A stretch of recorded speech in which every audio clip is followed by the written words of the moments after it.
మీరు వింటున్నారు global voice వార్తలు. సాగర్ డ్యాం గేట్లను తెరిచి నీటిని విడుదల చేసిన నీటిపారుదల శాఖ మంత్రి ఉత్తమ్ కుమార్ రెడ్డి.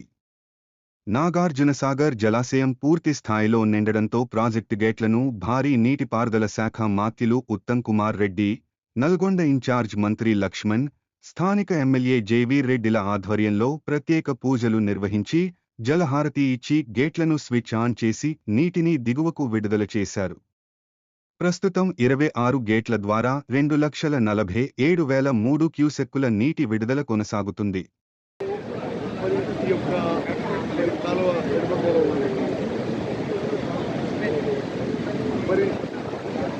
నాగార్జునసాగర్ ఆయకట్టు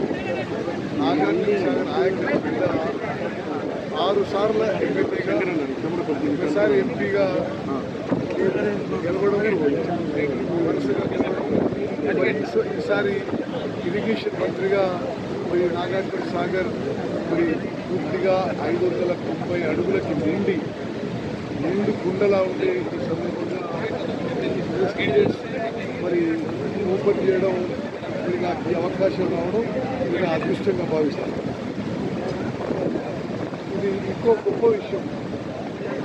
రాష్ట్రంలో కాంగ్రెస్ పార్టీ అధికారంలో వచ్చిన తర్వాత పోయిన వానాకాలం పంట, ఆ తర్వాత యాసంగి పంట, ఆ తర్వాత తిరిగి వానాకాలం పంటకి నాగార్జునసాగర్ ప్రాజెక్టులో నీళ్లు నిండడం, మరి పూర్తి స్థాయిలో 590 లెవెల్ వరకు నీళ్లు నిండడం, మరి పూర్తి స్థాయి ఆయకట్టుకు నీళ్లు ఇవ్వగలగడం అది మా అదృష్టంగా భావిస్తున్నాం.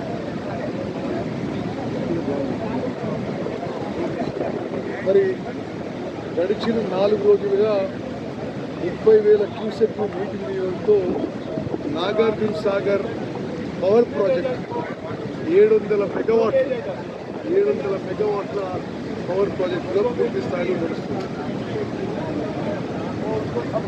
అదే అన్నిటికన్నా ముఖ్యమైన విషయం మీరందరూ గమనించాలి. నిర్దిష్ట షెడ్యూల్ కంటే ముందు ఎడమ కాలువ ద్వారా ఈరోజు అంటే పవర్ ప్రాజెక్టు యొక్క నీళ్లు విడుదల కాకుండా అదనంగా ఎడమ కాలంలో 3,000 క్యూసెక్లు ఈరోజు విడుదల చేసి ఖరీఫ్ పంటకు మరి మన కాంగ్రెస్ ప్రభుత్వం తోడ్పాటును అందిస్తుంది. వ్యవసాయ రంగంపై కాంగ్రెస్ ప్రభుత్వం అనుసరిస్తున్న విధానంతో పోయిన ఖరీఫ్ రబీ కలిపి మొత్తం భారతదేశంలో తెలంగాణ చరిత్రలో కానీ ఉమ్మడి ఆంధ్రప్రదేశ్ చరిత్రలో కానీ భారతదేశంలో 29 రాష్ట్రాల కంటే ఎక్కువ 281 లక్షల మెట్రిక్ టన్నుల వరి ధాన్యం మరి కాంగ్రెస్ ప్రభుత్వం ఏర్పడిన తర్వాత గౌరవ ముఖ్యమంత్రి రేవంత్ రెడ్డి గారు, ఉప ముఖ్యమంత్రి లక్ష్మణ్ గారు మరి వారి నాయకత్వంలో కాంగ్రెస్ ప్రభుత్వంలో రికార్డు స్థాయిలో పంట పండిన విషయం 281 లక్షల మెట్రిక్ టన్నుల వరి ధాన్యం కూడా భారతదేశంలోనే నెంబర్ 1 రాష్ట్రంగా మరి వరి పండించే రాష్ట్రంగా మరి తెలంగాణ రాష్ట్రం నిలబట్టగలగడం, మరి దాంట్లో మా అందరి పాత్ర కొంత ఉంది. దానికి మేము ఎంతో మా అదృష్టంగా భావిస్తున్నాం, ఎంతో సంతోషిస్తున్నామని చెప్పి కూడా నేను మనం చేస్తున్నా. మరి మేము ఈ అన్ని మేజర్ ప్రాజెక్ట్స్ అన్ని విధాలుగా నిరంతరంగా ఆధునీకరణ చేయడానికి, డీసెడిమెంటేషన్ చేయడానికి కూడా నిరంతరం మన ప్రభుత్వం, మన ఇరిగేషన్ శాఖ కూడా కృషి చేస్తుందని చెప్పి నేను మనం చేస్తుంది.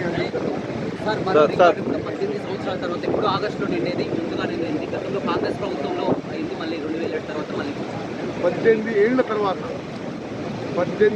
తర్వాత జూలై మాసంలో నాగార్జునసాగర్ నుంచి నీళ్లు వదిలిపెట్టడం మరి ఇదే ప్రథమం అని చెప్పి నేను మనవి చేస్తూ, ఇది ఒక రికార్డుగా మరి భావిస్తూ, ఇది జూలైలోనే 18 years తర్వాత నీళ్లు విడుదల చేయగలడు కూడా రైతులకి చాలా మేలు చేస్తున్నాం. ఇది మా అదృష్టంగా భావిస్తాం.